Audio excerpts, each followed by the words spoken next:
ఓం నమ శివాయ. శ్రీశైల మల్లికార్జున మేడారం సమ్మక్క సారక్క చిలుకూరు బాలాజీ స్వామి. ఓం నమ శివాయ. గోపురం టీవీ చూసే వాళ్ళ ప్రేక్షకులందరికీ నమస్కారం. నా పేరు రామ్ శాస్త్రి. చిలుక జోషం అంటండి ఆ కాలంలో ఉంది, ఇప్పుడుంది, ఇక ముందు గుడిక నడుస్తుంది. చిలుక జోషం అంటే నిజముందండి, నమ్మండి, వినండి. జూలై నెల 6 నుంచి 12 వరకు 12 రాశుల మీద ఈ రాశి మీద గురుబలం ఎంత ఉంది, ఈ రాశి మీద శని బలం ఎంత ఉంది, మంచి ఎంత, చెడు ఎంత, లాభం ఎంత, లుక్సాన్ ఎంత, కష్టం నష్టం సుఖం దుఃఖం లాభం లుక్సాన్ చెప్తా వినండి. తీ చిలకమ్మ, తులారాశి వాళ్ళ జ్యోతిషం, తులారాశి వాళ్ళ భవిష్యవాణి, తులారాశి వాళ్ళ గణితవాణి. తీ చిలకమ్మ, తీ చిలక.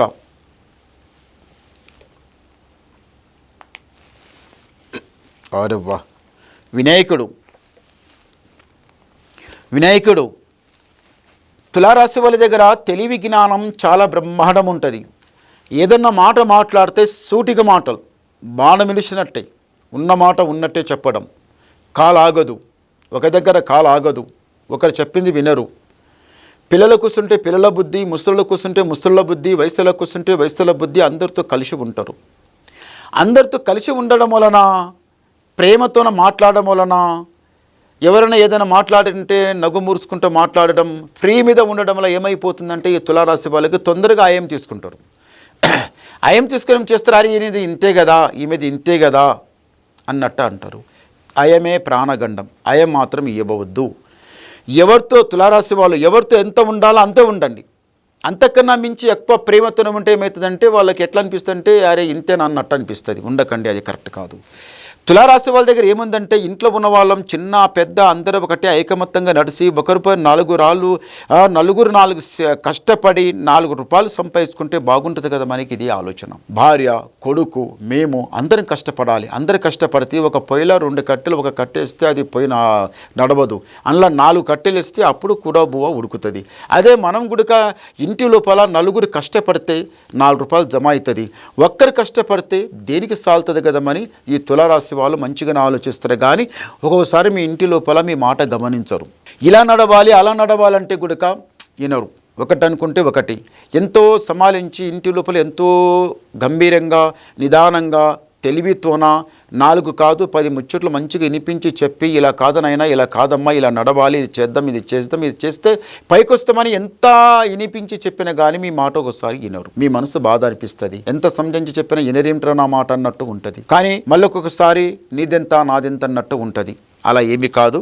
ఆ సర్వేశ్వరునికి ధ్యానం చేయండి, అంత మంచి జరుగుతుంది. మళ్ళీ ఒకటి ఏముందంటే మాత్రం ఇంటి లోపల ఈసారి కళ్యాణం చేసి ఇయ్యాలన్నా, కళ్యాణం చేసుకొని రావాలన్నా తప్పనిసరి అవుతుంది. ఈసారి 100కి 100 రూపాయలు ఈసారి కళ్యాణం జరుగుతుంది, మంచి జరుగుతుంది. నా వాళ్ళు, నా బంధు, నా బలగం అనుకున్న వాళ్ళు ఎవ్వరు మీ బంధు బలగం కారు. అందరు తిని భయమానమై అవతల పడేటోళ్ళే ఉన్నారు కానీ మీకు యాచేష్టోళ్ళు ఎవరు లేరు. మీ మనసులో ఒకటి ఏముందంటే మాత్రం మేము 4 రూపాయలు సంపాదించుకోవాలి, వెనుక పెట్టాలి, మేము ఈ మెట్టు దాటి పై మెట్టులో ఉండాలి, ఒక రాజా బతుకు బతకాలనే కోరిక చాలా బాగుంది. ఇంతవరకు ఇల్లు కట్టాలనుకున్న వాళ్ళు తులారాశి వాళ్ళు కట్టకపోతే ఈసారి తప్పనిసరి కట్టిది ఉంది.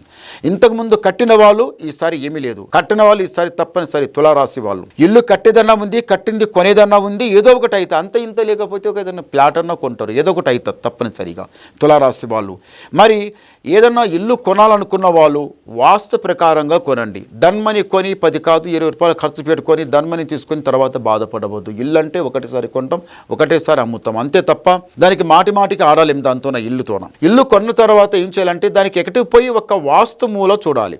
వాస్తు కరెక్ట్ ఉందా లేదా చూసే ఎక్కడపై ఇంటి లోపల సూర్యకిరణాలు దేవుని మందిరంలో పడేటట్టు ఉండాలి. మీ దేవుని గది, మీరు పూజ చేసే గది ఉంటుంది కదా, అందులో పడేటట్టు ఉండాలి. ఇంటి లోపల బయట 12 బాధలు పడి ఇంటికి వచ్చేస్తామండి. ఇంటికి వచ్చిన తర్వాత ఏముండాలి?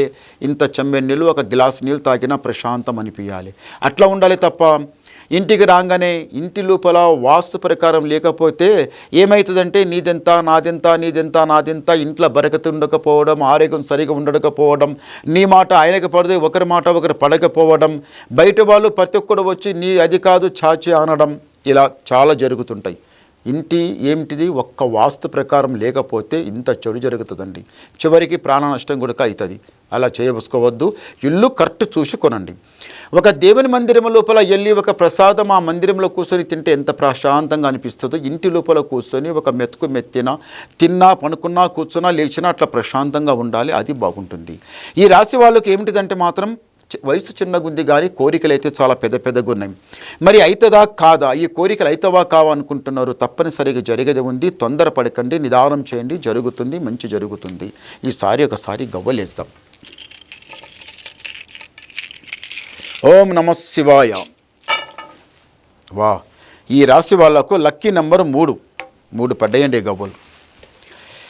తులారాశి వాళ్ళకి ఆదాయం 5, యాయం 14, రాజపూజ ఫలం 6, అవమానం 3. అంటే గురుబలం 5 ఉంది, శని బలం 3 ఉంది. మీకు గురుబలం చాలా బాగుంది. చేపెట్టిన పని మీకు మంచి కలిసి వస్తుంది, జయం జరుగుతుంది. తొందరపడకండి. ఇంకా మీరు ఏమన్నా వినాలనుకుంటే నాకు ఫోన్ ద్వారా మాట్లాడండి, మీ డౌట్ క్లియర్ చేసేస్తా, ఉన్నది మొత్తం చెప్పేస్తా. నమస్కారం.